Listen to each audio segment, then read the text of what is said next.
leverage our own gifts and abilities. Right, and you can get at the pulse of what really is needed and what the heart of God really is when you collectively discern things together.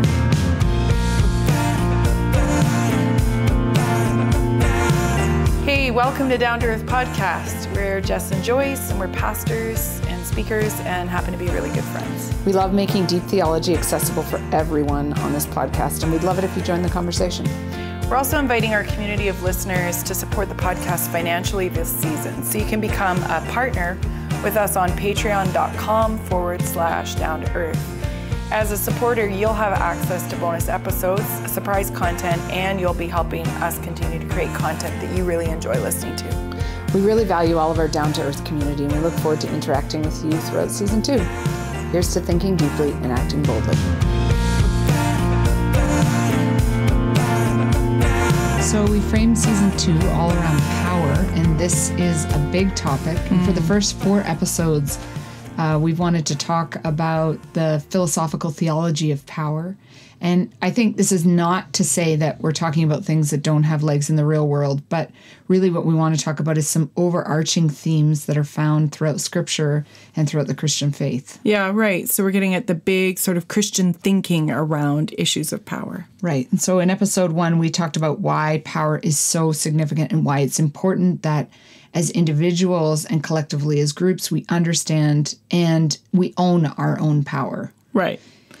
And yeah, otherwise we can become complicit, right? If you think you don't have power. So if you haven't heard episode 1, go back and have a listen. Then in episode 2, we went after a big biblical narrative that talks about who ultimately needs to have power, which is God. So the Exodus narrative, and that God will fight for us and exert power to save people. Right. And then in episode 3, I like that you left me to say this word. We talked about pacifism. Right? I said it.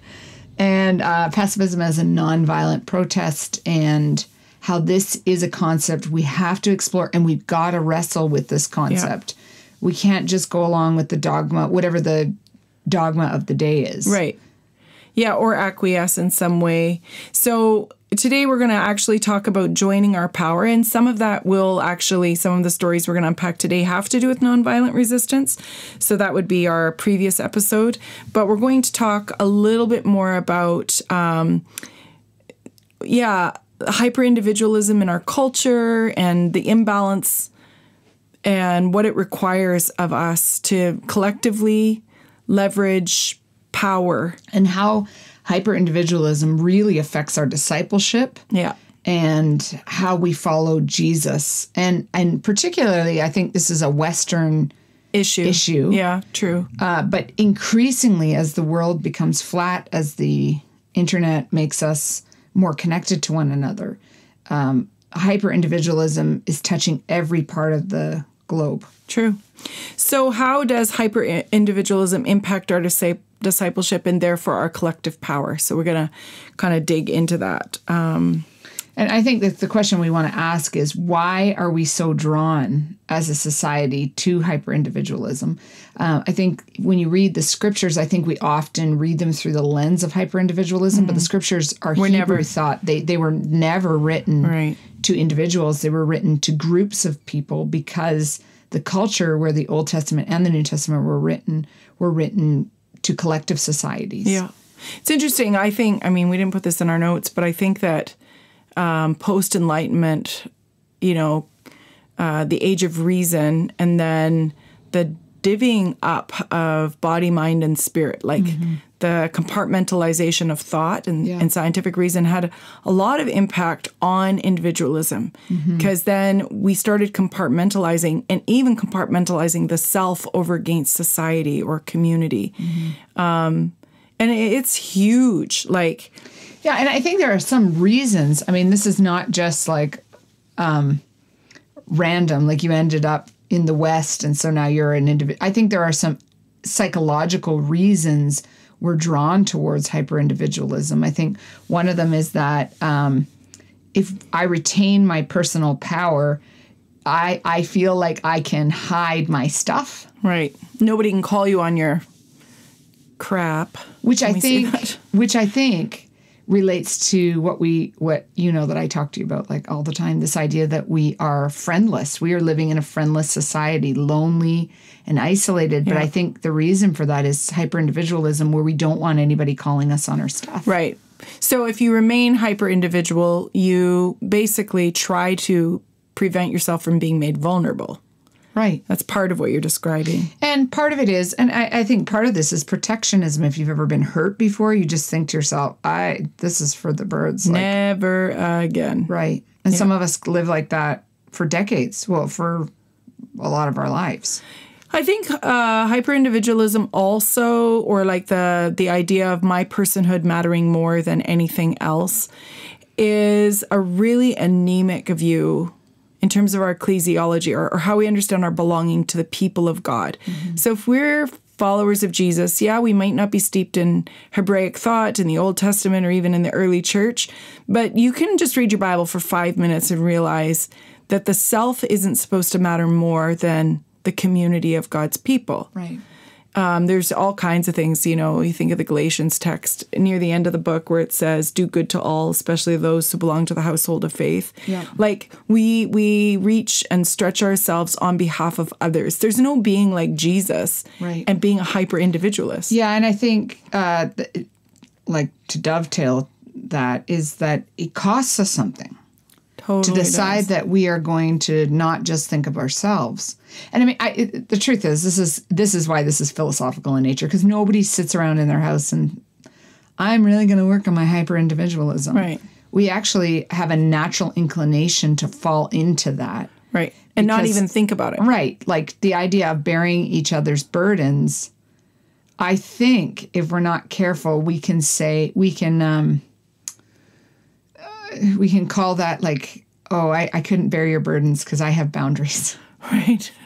Yeah, there's the individual showing up again, which there is wisdom, okay? We're not just talking willy-nilly, like give everything and have no sense of personhood or self. No, and I think there's been good writing done on this. Like John Townsend writes really well on this. Henry Cloud writes really well. We do need boundaries, but I wonder if boundaries have become almost idolatry in some ways. So we can't live into that Ephesians text about bearing each other's burdens. Yeah. So we're all left to our own.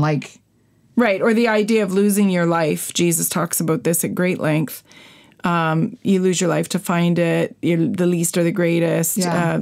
The idea is embedded in the Beatitudes that it's our generosity that will, our giving up or emptying of ourselves like Christ that will make us rich and full and abundant life. Right. And I think about the book. If you've never read the book Lost Connections by Johann Hari, it's not a Christian book. I think I referenced it in the last season, but maybe. I was reading quotes by him again this morning, and I just realized that the entire culture is telling us that we've got to pull ourselves up by our own bootstraps, which is leading to an epidemic of loneliness, which then is leading to an epidemic of depression and anxiety. Yeah.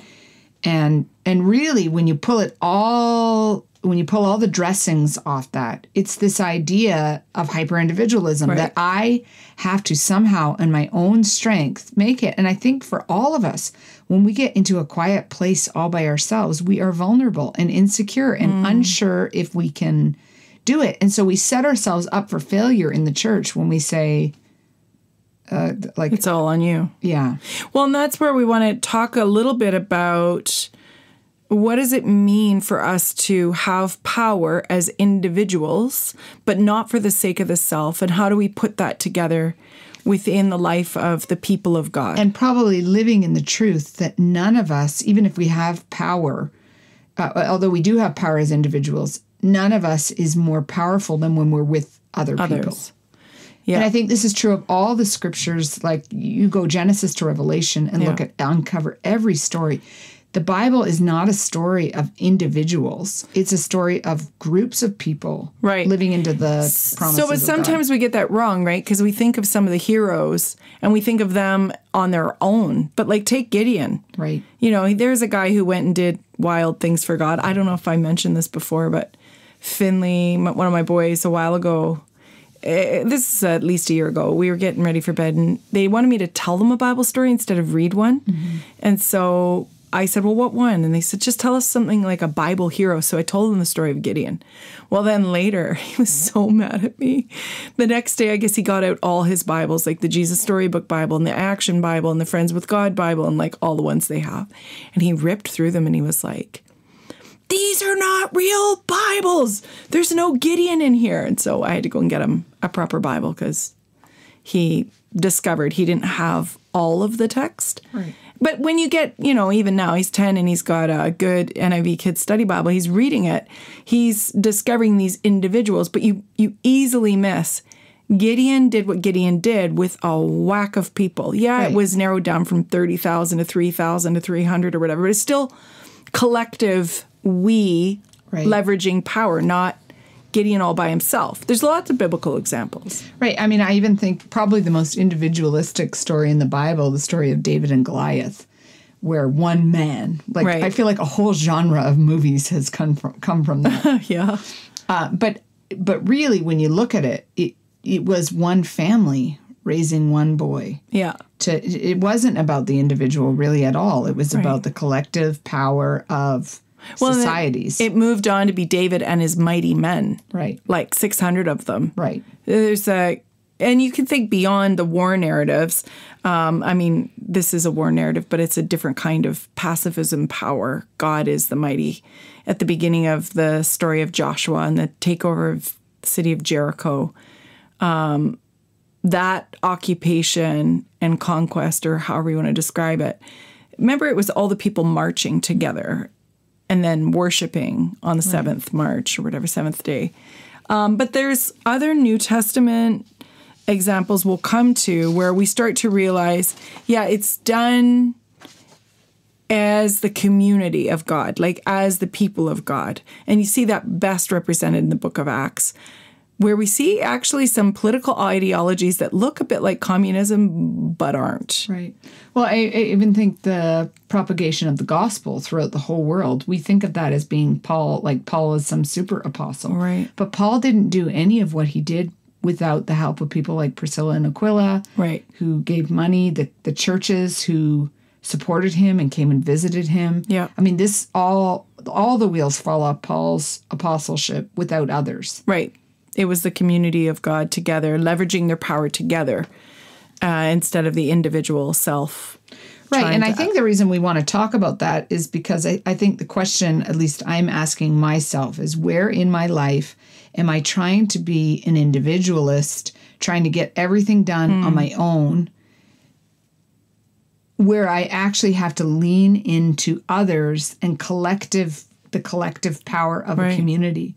Well, think about this turn of phrase. Like we often hear people say, or we preach even this way, like calling people to do great things for God. Mm-hmm. But we don't always, caveat it by saying do great things for God together. Right. Instead of like the individual being uber powerful and uber faithful and like the self making it all happen. Well, and I wonder if like some of even our language, like you can't have too many cooks in a kitchen. Right. Is that a saying? Yeah, that is. Okay, you got that one right. Someone should give me a Starbucks card. But like we have all of these sort of euphemisms in our language that it's better one person does it than everybody. Right. There can only be one leader and somebody's got to be a follower. But all of us are thinking, I don't want to be the follower. Right. So it like is this whole pushing downstream of you must be an individual. Right. And then that I think puts a lot of pressure on us too. Yeah. And very few people, and I think we talked about this in the last episode, very few people are going to be the exceptional leaders, but that sometimes makes us think that we won't be participants because we aren't like the person, the Martin Luther King or whatever we talked about in the last episode. Here's a story I want us to think about because I think it ties in really well with what we talked about on the last episode, but the idea of us needing to bring together collective action. I think one of the most profound ways we do that as God's people is through prayer. Right. And we don't think of prayer as power. We do. Well, I think we often think of prayer as a last resort. Yeah. So like I'm dangling off the cliff. Now I'll pray. And now I'll pray. Or, there's been some groundswell prayer movements in the last 20 years, or maybe even longer, but our generation and younger have started to understand collective action in terms of prayer and leveraging power, the power of God through prayer together. Mm-hmm. Now, the Moravians, they did the 100 years of prayer, and there's tremendous history. If you've never read about that, go and do a little rabbit trail on the internet, and you'll start to see. But movements like the 24/7 prayer movement globally are rooted in a little bit older history of some of what God had been doing throughout time, and then people saying, hey, why have we lost sight of this? Why don't we pray together instead of my personal devotional time? Why aren't we, and I'm a little bit different than the prayer meeting some of us grew up in, where like on a Wednesday night at the church, the old people would pray together, but they would like kind of yell at God. It's a different kind of prayer that we're talking about in terms of putting the power together. So a bunch of years ago, I think this is around 2004, maybe, I can't really remember, which seems a while back now. But I went to Dresden in Germany to speak at a 24/7 prayer conference. And I hadn't been in their swirl before. Like, I'd been to 24/7 prayer rooms, but I hadn't been in a gathering of all their leaders worldwide. So I was kind of excited to go. It was a bit of a disaster, though, because I fell asleep in the airport in Frankfurt, where I was supposed to change planes, and that was a disaster. But anyways, while I was there in Dresden, we heard from a guy, one of the guys preaching was a pastor from what had formerly been East Germany named Christian Führer. Some of you would have heard about this story about prayer that preceded the wall coming down in Berlin in 1989. Now, I recognize, like, lots of our millennial listeners aren't even aware of, like, how significant. As I'm staring at you right now, I'm thinking, we are dating ourselves. I don't care, though, because this is a crazy story. It is a crazy story. Tell the story. World War II happened. There was a division of territory when the war ended, and the communists got East Germany, and the democracy that kind of the West was helping to regroup and rebuild settled in the west side of Germany. And there was a wall in between. If you don't know this, you can go watch good movies about it or read some history. But in 1980, Christian Führer moved to the city of Leipzig, which was in East Germany. And about 1982, at this little church he was pastoring called St. Nicholas, he started a Monday night prayer night that he called peace prayers. And so they were recognizing there was a desire for coming out from under communism, and for really, really valid reasons, some of the political oppression that was happening. But instead of like collective action in forms of protest and violence, like some of what we're seeing unfolding right now in Hong Kong, this was a different thing that happened in Leipzig. So they started having these prayer meetings. And that went on for about 7 years, peace prayers on Monday night. Like, just think about that. Like, and when you think about 7 years of prayer meetings where it seems like nothing is happening. Right. That this is where power is in the long, like slow, putting your foot collective burn. Putting one foot in front of the other. So after some time, it started to get groundswell. And then people started, like, I would be pretty excited if I had 300 people showing up to a prayer meeting. Right. 400 people, 500 people. I've been in prayer meetings where there's that kind of groundswell. But then it got right crazy town. By October the 9th, 1989, there were so many people showing up to prayer that they didn't fit in the church. So there were 70,000 outside the church. That's crazy. Like, how do you pastor that? Yeah. And even the communists were so threatened by this that they put 500 people that were loyal to the party in the building to take up space so that the people who came to pray couldn't pray. Like, that's kind of wild. And then the next week, so now we're mid-October, there were 120,000 showed up for peace prayers.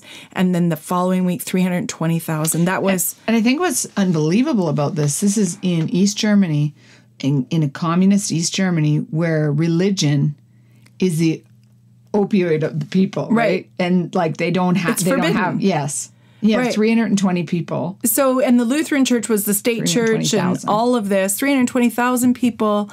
And there's Christian trying to pastor lead this prayer, peaceful prayers. And what's fascinating is that they, the people interviewed afterward that were, party leaders or whatever, said we were prepared for anything except prayers and candles.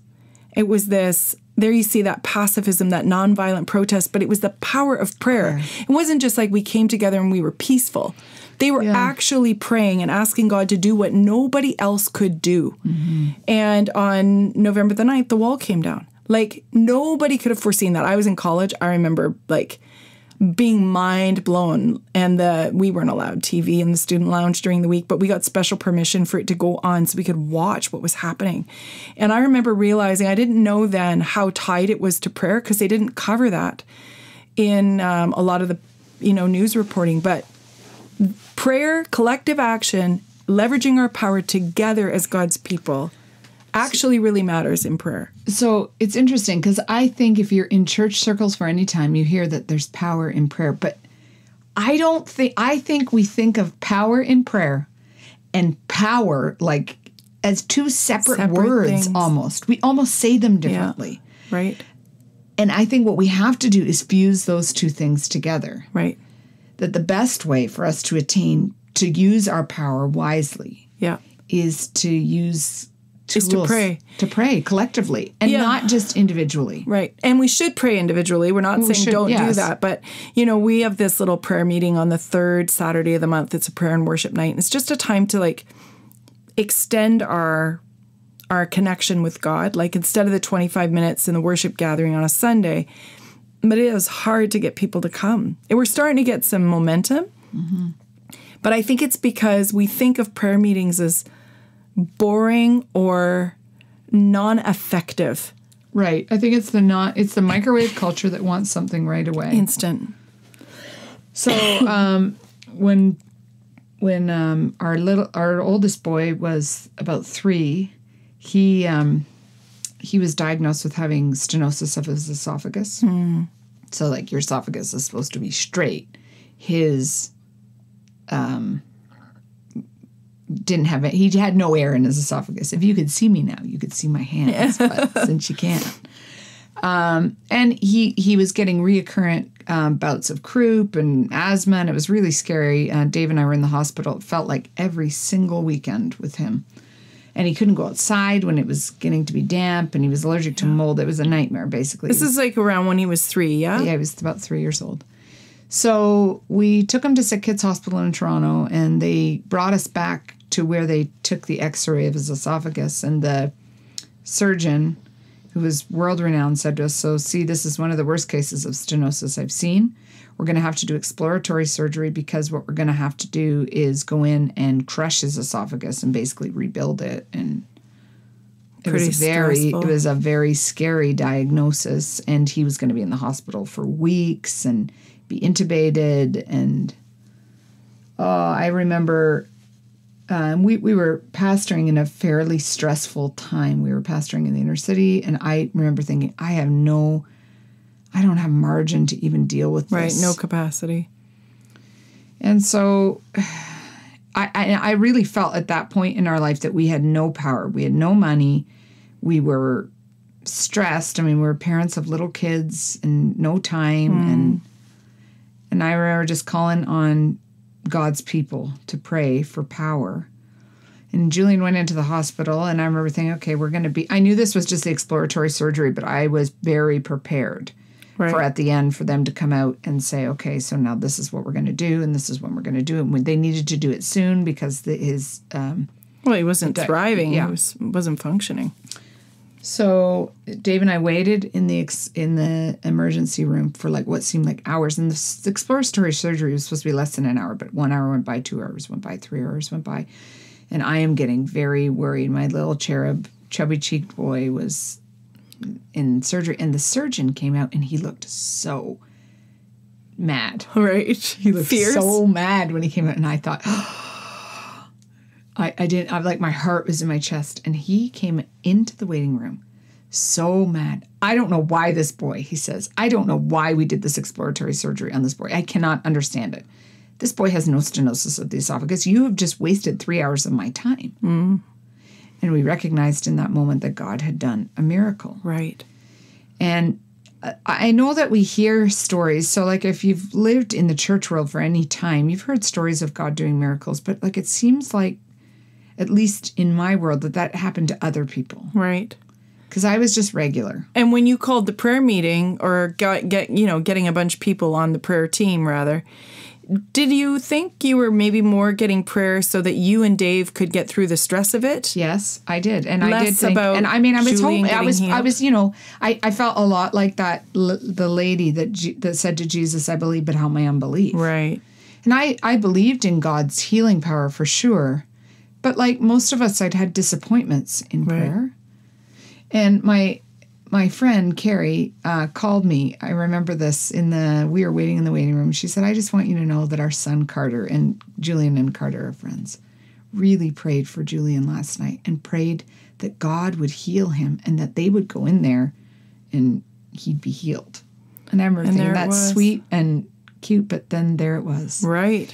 And so prayer is not just helping for us to like cope. It's like, I think sometimes we think of prayer as a coping mechanism. Right. As opposed to a power mechanism. Transformational power. Yeah, and I don't understand, and power does look different in every circumstance. It's not always that the stenosis gets healed, or it's not always that. But if we don't talk about prayer as collective action and leveraging of our power as the people of God together, we're not talking about Christian power. No. Like that has to be the starting point, that we petition God, that we pray for one another, that we pray for like things like a 3-year-old's health issue or a wall coming down in a political regime, literally and figuratively, that would bring transformation to millions of people. Right? So it's this, we got to get an imagination. I think that's got to be the starting point. I think that's why we bring it up, that prayer is got power in it. I also think part of our orientation as Christians, and it isn't just individual, is that learning should be leveraged as power. So we see that, like we practice that. You're listening to the podcast, you're probably listening because you're trying to learn something. Or maybe you're just trying to laugh at us, which, by the way, Jess, I'd just like to point out that you just said, my heart was in my chest. This is a case in point where you got the phrase wrong. It was your heart was in your throat. All of our hearts are in our chest. But anyways, collective learning. How am I a speaker for a living? I don't know, but you can't use phrases. God helps me in my weakness. Okay, good. No, I don't even know if that's the phrase. But, okay, let's think about this collective learning as power just for a couple of minutes. We see that in the book of Acts. They devoted themselves daily to the teaching of the apostles, like the people of God learning together. We know it because we do Bible studies. We sit in gatherings on Sundays and we hear someone teach. Okay, so I think we got to get underneath this then. We will never be powerful when we know everything. We will never be as powerful as we can be when we're know-it-alls. Right. And for those of us that lean towards that. Like the two of us sitting here. It's why I force myself, though. In the summertime, Dave and I go on this vacation. Okay, now all of my friends, if you're listening to this podcast, you know you've made fun of me for this. And I have heard you. My ears have been burning. So Dave and I, for 2 weeks of our vacation, we go to a church camp, Joyce. I do know this. And you've made fun of me for this too, I think, in your heart. Yeah. Maybe not to my face. But the reason I do it, and we try to be good, and we go to, there's a morning service, there's a night service. We basically go to church like 17 times. Yeah. And then there's prayer meetings in between. And there's like pastor's times where you can go and learn. And like I've had people say, well, why do you do that? You're like a pastor for a living. Like why you go to church every day of your life. Why do you do that on your vacation? And part of the reason is that I recognize my own flaws.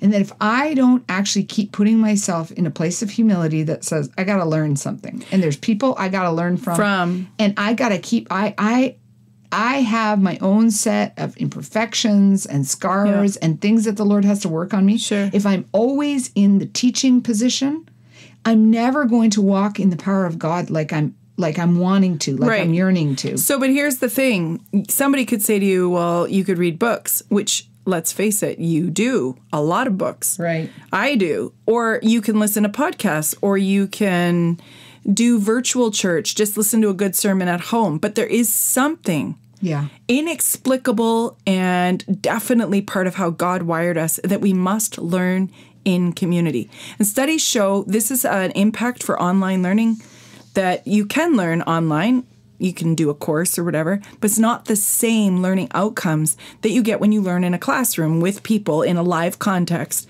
And part of it, I think, is you learn from the questions people ask. Yeah. You learn from the dialogue afterward over lunch. You learn from the pushback from someone in your small group. We have to be in those contexts with the people of God where the power of learning is done in a we, not a me, if that makes sense. Yeah. But I think the learning it can't just be about more and more knowledge. It has to push us to action. Right. So, I mean, this is true of any kind of learning we do as Christians. I think I think some of the criticism that's levied at Christians is real, that we learn a lot and we know a lot of scripture and we don't live it out. Right. So I think the thing we got to be continually asking ourselves is, how is what I'm learning right now pushing me towards action? Right. How is it forcing me to think differently, which is causing my behaviors to be different? That's right. You're absolutely right, because we're not called to listen. Learning isn't about listening. It's about being hearers and doers. James unpacks that pretty loud and clear in the New Testament. So how do we get boots on the ground with that learning? Right. And that requires owning where things confront us. Right. And sometimes people will say, well, I'm looking for, and this is primarily in a pastoral context, I'm looking for deeper teaching, which I know is always a euphemism for, I don't want to be confronted with what I'm not doing in my own life. Right. I just want more and more knowledge. Wow factor. Well, and we can't just be collecting knowledge. Right. It's like having some kind of weird collection that you keep in the garage somewhere. Yeah. That just collects dust. And there is power in taking something that we've learned and putting it into practice that will bring about transformation in the world. That is the teachings of Jesus. Right. So if we're disciples, it implies we're learning, then we're acting. There's no being a disciple and just taking in information, onboarding. Right. The age of information we live in, tied to hyper-individualism, makes it very hard for us to realize just how important and essential it is that we take what we learn and apply it, act on it. Right. Together. This is what will bring power, I think, in an anemic church, particularly in the West. I think it's very tied to this idea that we take in more knowledge and do nothing with it. Yeah. So when you think about collective action, whatever that stuff is that we do with what we learn or what God's doing among us through prayer, the transformation that's taking place among God's people, plural, then it requires, this momentum in the world. So I just want to encourage people, go back and listen to the previous episode on pacifism as collective action. And if you haven't listened or not for a while, go back to the 4 episodes we did on justice. And maybe even the episode on hospitality we on purpose wedged in the middle, which is really a justice episode. Go back and listen to those in season 1. Incidentally, out of all the stuff we put out in season 1, the justice episodes by far had the most resonance. That's what we heard back from people like, oh my goodness, I learned so much, or can you answer these questions, or can you do more on that? But those episodes will help get at what does that collective action then look like. Just don't forget that it's got to be tied to being people of prayer and people who continue to be learners. That's going to shape how we leverage power in the world. Yeah, and I think really at the end of the day, we have to ask ourselves the question, how are we working together to bring God's kingdom to earth? And really that's talking about power in every way, because God is all powerful. So to bring his kingdom to bear on earth means that we're actually bringing the full weight of his power. Right. And I think we have to learn to do that together, because we are better together. We can do more things together. When Dave and I were pastoring in the inner city, and I talked a little bit about this in season 1, but I can remember feeling very non-powerful. This was in Toronto, I'm 24 years old. Right. Dave and I had been married a year. We had $3, and our church had negatives, felt like negative $3 million. And our neighborhood was going through a really bad time. And so we just began to say collectively to stakeholders in our community, we just figured that the voices of the people would be stronger than just us thinking about something. And Dave, for what seemed like months, gathered the stakeholders, and we'd meet in a cooperative building, like that's like government housing building. Yeah. We meet at the top of it. So you weren't just meeting with people that were church people. No, because actually what we just have to remember too is that God's power will work through us and will work through other people too. Right. People who don't yet know him. Right.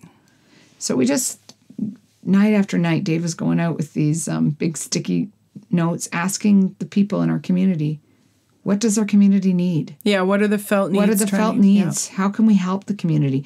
And it was from there that we birthed this idea of starting this choir, because it would be skills-based, and that's what our community was saying. And, you know, I don't know that I would have thought that was a good idea on my own, partly because I didn't know how to lead a choir, but that was the cry of the people. Right. And it was culturally appropriate in your context, and it would give them a literal voice. Right. Especially some of these really street entrenched kids. Yep. And you know, so that's now 15 years ago. Was it really that long? Something like that. Something like that. Some more than time that, ago. I think. More than a decade ago. Let's just go with a decade ago. And those kids are like it's just amazing to see how it changed everything for them. Yeah. Many of them have gone on to do really amazing things, and some of them may be listening now. You can email me. And they come and visit me. It's really cool. Yeah. You just think when we collectively say together, we are better, we have better ideas, we can leverage our own gifts and abilities. Right. And you can get at the pulse of what really is needed and what the heart of God really is when you collectively discern things together. Yes. And I think you have the ability to see your own blind spots. Right. And because we're people who can, as individuals, come up with brilliant ideas. I have a brilliant idea every other day, but that doesn't mean it's desired or needed in the world. It's like we've got to really listen to one another. And here in community, what is the best action? How do we best respond to the current crisis, the injustice, the brokenness, the political reality, the whatever, fill in the blank. And when we do what you guys did in Toronto, which I think was really the Lord gracing you with wisdom as younger leaders, then you got really good fruit out of it. And it does mean it wasn't a ton of hard work. It was. But again, it was a different kind of the people together. Yeah, and so I think the question I would say at the end of this podcast is, what are you doing? What are you trying to do on your own right now that you could instead lean into other people and leverage your power together for better outcomes? Yeah, prayer, learning, acting. Do it together.